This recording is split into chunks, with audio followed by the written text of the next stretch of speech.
2024 সালের 5 আগস্ট আওয়ামী লীগ সরকারের পতনের পর সারা দেশে ছাত্র জনতার তাণ্ডবে আক্রান্ত হয় বহু রাজনৈতিক ব্যক্তির বাড়িঘর ও স্থাপনা। কিশোরগঞ্জেও এর ব্যতিক্রম হয়নি। লক্ষ্যবস্তু ছিল সাবেক রাষ্ট্রপতি আব্দুল হামিদের বাড়ি, ডিবির সাবেক কমিশনার হারুনুর রশিদ এবং যুগ্ম কমিশনার বিপ্লব কুমার সরকারের বাড়ি।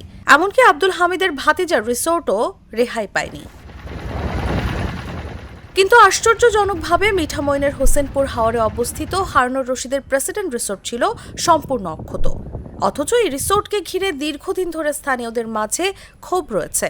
তাদের অভিযোগ, কৃষকের জমি জোরপূর্বক দখল করে নির্মাণ করা হয়েছে। স্থানীয় বিএনপি নেতাদের অভিযোগ, 1,30,00,000 টাকার বিনিময়ে রিসোর্ট রক্ষার দায়িত্ব নেন উপজেলা বিএনপির সভাপতি জাহিদুল আলম জাহাঙ্গীর।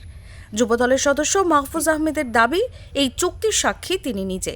বিষয়টা লেনদেন হয়েছে আপনার 5 তারিখের পর। এটা আপনার 26 থেকে 27 তারিখ কিংবা 28 তারিখ এর মধ্যে ওই সময় আপনার মুখলিসুদ্দিন চেয়ারম্যান, ওই যে বৈরাটি তাজুস চেয়ারম্যান আছে না, তাজুস চেয়ারম্যানের মাধ্যমে আলমগীর সাথে যোগাযোগ করছে। যোগাযোগ করার পরে মুখলিস চেয়ারম্যান নিজে সাথে আরো 2জন লোক নিয়ে এসে 1 কোটি টাকা জাহাঙ্গীর মিয়া খামার বাড়িতে নিয়ে দিয়ে সেটা আপনি মানে কিভাবে জানলেন? বাকি ওইটা যে সময় ঋণ হয়, আমি জাহাঙ্গীর সাথে তো সম্পর্ক ভালো ছিল, আমি ছিলাম ওইখানে। অবশ্য জাহিদুল এসব অভিযোগ অস্বীকার করেন, আর মোখলেসুর বলেন তিনি নিজেই মামলার আসামি, এসব অভিযোগ ভিত্তিহীন। এটা বলেন প্রমাণ দিতে।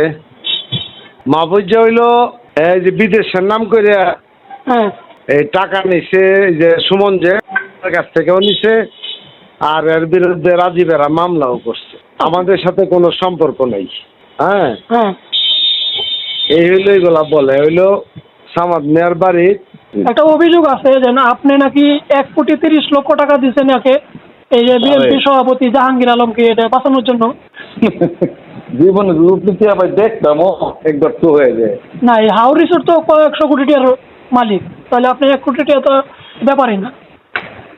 হাওড়ের কত টাকার মালিক এটা তো আমার জানার ব্যাপার না। এটা কত টাকার মালিক, আমি নিজে কি মালিক দিতে আমার জানার না, সেটা আপনি ওদের মাধ্যমে দিয়া এটা রক্ষা করতে। না, আমি ওদের মাধ্যমে রক্ষা করবো, আমি কার দিব?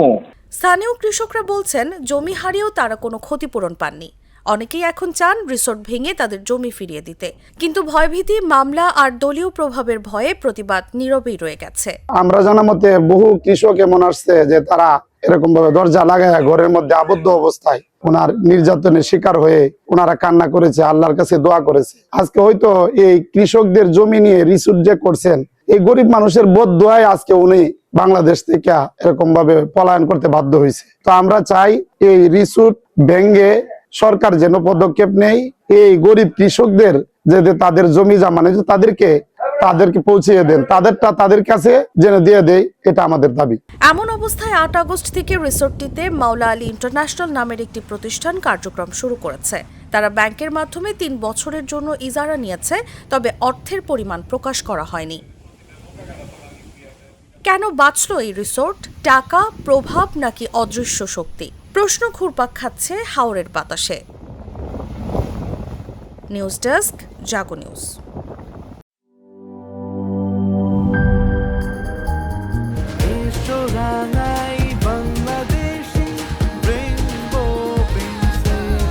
রেইনবো পেইন্টস, ছড়াও জীবনের রং।